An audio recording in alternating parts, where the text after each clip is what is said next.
तो इस साल आने वाली मूवीज में से Venom let there be Carnage एक बहुत ज़्यादा एंटीसिपेटेड मूवी थी और मूवी के रिलीज होने से पहले ही काफ़ी ज़्यादा चीज़ें लीक हो चुकी थी, जिसकी वजह से इसका हाइप और भी ज़्यादा बढ़ चुका था। और उससे बड़ी बात ये थी कि इसको दुनिया के अलग अलग मुल्कों में बहुत ही अलग अलग डेट्स में रिलीज़ किया जा रहा था। अगर हम पाकिस्तान की बात करें तो यहाँ पे कभी बताया जा रहा था कि 24 को रिलीज़ की जाएगी, कभी 1 अक्टूबर को रिलीज़ की जाएगी और 1 अक्टूबर पे रिलीज होने के बाद भी यहाँ पे सिनेमाज नहीं खुले हुए थे, जिस वजह से मैं इस रिव्यू को लेट बना रहा हूँ। मेरी ज़्यादातर ऑडियंस इंडिया की है और इंडिया में ये 15 अक्टूबर को रिलीज हो रही थी मूवी, तो इसीलिए मैंने सोचा कि मैं भी अपनी इस रिव्यू को थोड़ा सा लेट कर देता हूँ। लेकिन आज की रिव्यू का बनाने का मकसद ये है कि आखिरकार मुझे Venom let there be Carnage कैसी लगी, क्या इसका जो सारा का सारा हाइप बिल्डअप हुआ है जो कि इंटरनेट के ऊपर सारे के सारे रिकॉर्ड्स को ब्रेक कर रही है, जबरदस्त किस्म की ओपनिंग नाइट इसने दी है, क्या ये वर्थ इट है भी या नहीं, या फिर ये एक ओवर हाइप्ड मूवी है।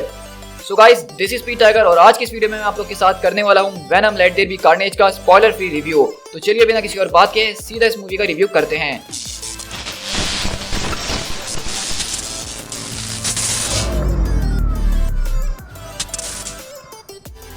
तो सबसे पहले हम बात करते हैं मूवी की डायरेक्शन के ऊपर, क्योंकि इस मूवी के साथ एक जबरदस्त किस्म के डायरेक्टर का नाम जुड़ चुका था जो कि एंडी सर्किस सर हैं। मैं उनको सर इसलिए बुलाना चाहूंगा क्योंकि वीएफएक्स की दुनिया के वो राजा हैं। वो जबरदस्त किस्म के मोशन कैप्चर के लिए जाने जाते हैं, जिन्होंने बड़ी बड़ी मूवीज के अंदर अपना मोशन कैप्चर दिया है। और ब्लैक पैंथर मूवी के अंदर आपने जो इनको यूलिसिस क्लॉ के रूप में देखा ही होगा, जिसमें उन्होंने बहुत ही ब्रिलियंट परफॉर्मेंस दी थी मेरी नज़र में। तो वो इस मूवी को डायरेक्ट कर रहे थे, तो मेरा इस मूवी से हाइप काफ़ी ज़्यादा बढ़ चुका था। अब उनकी डायरेक्शन के बारे में मुझे इतना कुछ खास पता नहीं था पहले, ना ही मैंने उनकी कोई डायरेक्टेड मूवी देखी भी थी, लेकिन मैं ये जरूर कहूँगा कि ये मूवी उन्होंने काफ़ी अच्छे तरीके से डायरेक्ट करी है, एक डिसेंट मूवी की तरह। मैं ये नहीं कहूँगा कि इन्होंने यहाँ पे एक फिनोमिनल काम कर दिया है, इससे पहले मैंने ऐसा कोई डायरेक्शन नहीं देखा। काफ़ी अच्छा डायरेक्शन था, काफ़ी डिसेंट था और मुझे पसंद आया। इसके बाद हम अपने कास्ट के ऊपर बात कर लेते हैं, जो कि किसी मूवी को चार चांद लगाने के लिए बहुत ज़्यादा ज़रूरी होती है। तो अगर हम सबसे पहले इसमें कास्ट की बात करें तो टॉम हार्डी का नाम आता है, जिन्होंने वेनम का रोल यहाँ पे प्ले करा है। अब टॉम हार्डी और वेनम के ऊपर मैं अलग अलग से बात करूंगा। मतलब टॉम हार्डी जो है वो एक अलग ही कैरेक्टर है और वेनम खुद से ही एक अलग कैरेक्टर है, और इस मूवी के अंदर आपको ये बात और अच्छे से समझ में आ जाएगी। मैं ये कहूँगा कि टॉम हार्डी जो है इस पूरे के पूरे एडी ब्रॉक के कैरेक्टर के अंदर काफ़ी अच्छे तरीके से शूट कर रहे हैं, और उन्होंने ठीक वैसे ही अपनी परफॉर्मेंस दी है जिस तरह उन्होंने वेनम 1 मूवी के अंदर दी थी, जो कि मुझे बहुत ही ज़्यादा पसंद आई थी। इसके बाद हमारा एलिफेंट इन द रूम यानी कि कार्नेज जो होने वाला है, जिसका रोल यहाँ पे वुडी हैरेल्सन प्ले कर रहे हैं। तो वुडी हैरेल्सन एक बहुत ही ज़्यादा ब्रिलियंट एक्टर है, जो कि ज़्यादातर कॉमेडिक मूवीज़ में हमें नजर आते हैं, जिस तरह ज़ॉम्बीलैंड वगैरह टाइप की। लेकिन वो हमें कहीं पे भी क्यों ना नजर आए, उनके फेस एक्सप्रेशंस और उनकी जो परफॉर्मेंस होती है वो बहुत ज़्यादा ब्रिलियंट होती है। और क्लीटस कैसिडी के कैरेक्टर में जहाँ पे एक ज़बरदस्त किस्म के मर्डरर बने हुए हैं, तो यहाँ पे उन्होंने बहुत ही ज़बरदस्त किस्म की परफॉर्मेंस दी है, जहाँ पे क्लीटस कैसिडी का जो पागलपन कॉमिक्स वाला वो हमें उनके चेहरे पे नजर आ रहा है। मैं उनसे बहुत ज़्यादा कनेक्ट हो पा रहा हूँ इस मूवी के जरिए, और मुझे वाकई में ऐसा लग रहा है कि मैं कॉमिक के पेज से ही क्लीटस कैसिडी को देख रहा हूँ, और जिस तरीके से उनकी बैक स्टोरी को यहाँ पे सुनाया गया था वो भी मुझे काफ़ी इंटरेस्टिंग लगी। इसके बाद यहाँ पे हमारे पास मिशेल विलियम्स की एनी वैंग है, जो कि एडी ब्रॉक की यहाँ पे लव इंटरेस्ट होती हैं, वो भी हमें इस मूवी के अंदर रिटर्न करते हुए दिखी हैं।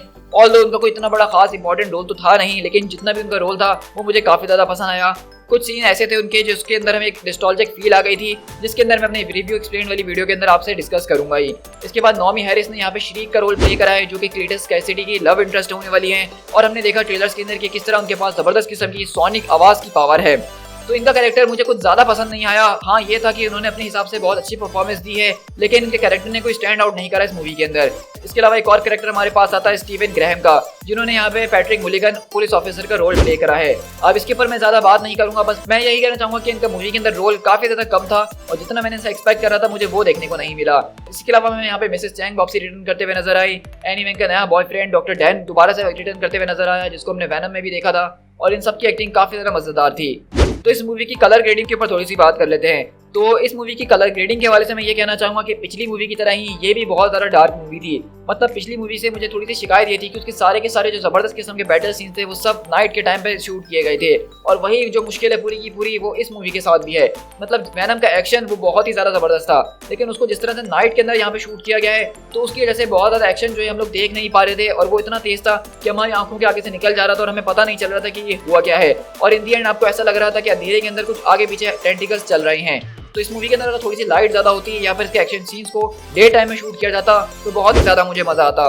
इसके बाद अगर इस मूवी की स्टोरी के ऊपर बात करूँ तो मैं ये कहना चाहूँगा कि इसकी स्टोरी से मैं कुछ खास इंप्रेस नहीं हुआ हूँ। इसकी मुझे स्टोरी बहुत ज़्यादा फास्ट लगी, बहुत ही ज़्यादा पेस के अंदर लगी, और उसकी सबसे बड़ी वजह ये थी कि इस मूवी का रन टाइम वो सिर्फ 1.5 घंटे का था, जिसके बारे में जब रिमर्स आए थे तो मुझे तभी शक होना शुरू हो गया था कि इस मूवी के साथ कुछ ना कुछ मसला ज़रूर होने वाला है। मतलब इतना छोटा रन टाइम किसी मूवी के लिए मुझे समझ में नहीं आता है, क्योंकि आजकल हम लोग जो सीरीज़ देखने बैठते हैं उसके एक एक एपिसोड 1 घंटे के होते हैं, तो हम पूरी मूवी को लोग सिर्फ 1.5 घंटे में अंदर कैसे इसको देख सकते हैं।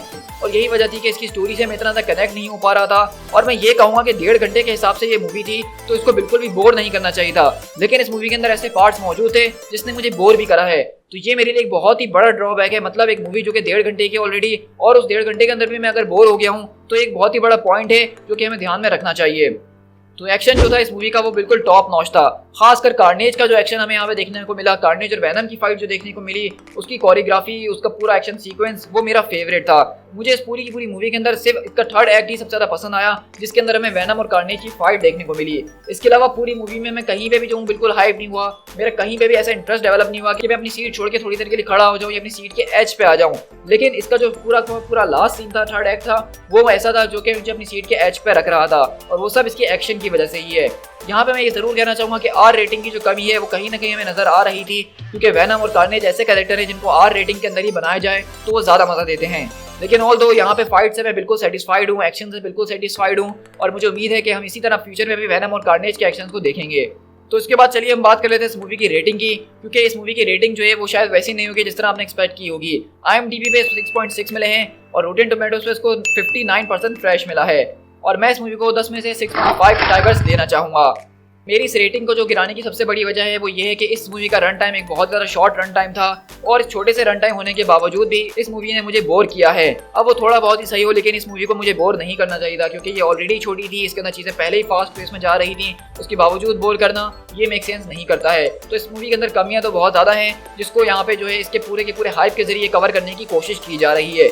मुझे तो ऐसा लगता है कि इसके पोस्ट क्रेडिट सीन को सोनी हीरो की तरफ से ही खुद से लीक करवाया गया था, क्योंकि टू बी ऑनेस्ट मैं आपसे ये बात साफ तरीके से कह देना चाहता हूँ कि इस मूवी का जो पोस्ट क्रेडिट सीन है वो अब तक की मार्वल की किसी भी मूवी से सबसे ज्यादा बेस्ट पोस्ट क्रेडिट सीन है। तो आसान लफ्जों में ये कहना चाहूंगा कि इसकी पूरी की पूरी मूवी एक तरफ और इसका पोस्ट क्रेडिट सीन एक तरफ है।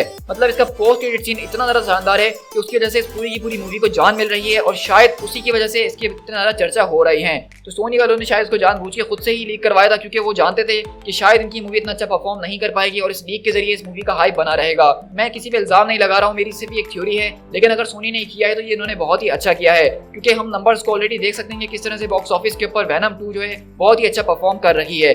ऑल्दो अगर आप मुझसे पूछेंगे तो ये मुझे मूवी काफी ज्यादा पसंद आई है, मैंने इसको एंजॉय करा है, लेकिन ये एक ऐसी मूवी नहीं है जिसके ऊपर मैं बहुत ज्यादा बात करना चाहूंगा। ये एक ऐसी मूवी नहीं है जिसको मैं बार बार देखना चाहूंगा। ये एक ऐसी मूवी है जिसका मैं 3rd एक्ट बार बार देखना चाहूंगा, मैं उसकी फाइट सीक्वेंसेस देखना चाहूंगा, लेकिन पूरी मूवी को मैं कभी भी दोबारा बैठ के नहीं देखने वाला हूँ।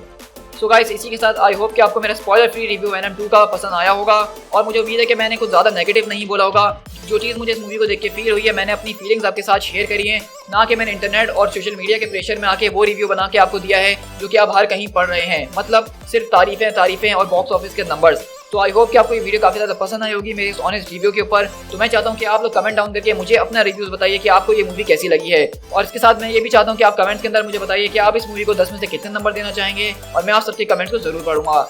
साथ ही साथ अगर आप चैनल पे फर्स्ट टाइम आ रहे हैं और इसी तरह कॉमिक बुक रिलेटेड कंटेंट देखना चाहते हैं हमारे चैनल के ऊपर, तो चैनल को फौरन से सब्सक्राइब कर लीजिए। आपके सब्सक्राइब करने से मुझे मोटिवेशन मिलती है इस तरह की जबरदस्त किस्म की वीडियोस बनाने की। साथ ही साथ मुझे फेसबुक और इंस्टाग्राम पे फॉलो कर लीजिएगा, जहाँ पे मैं मूवीज और कॉमिक्स दोनों से जबरदस्त किस्म के फैक्ट्स और न्यूज को शेयर कर ही रहा होता हूँ।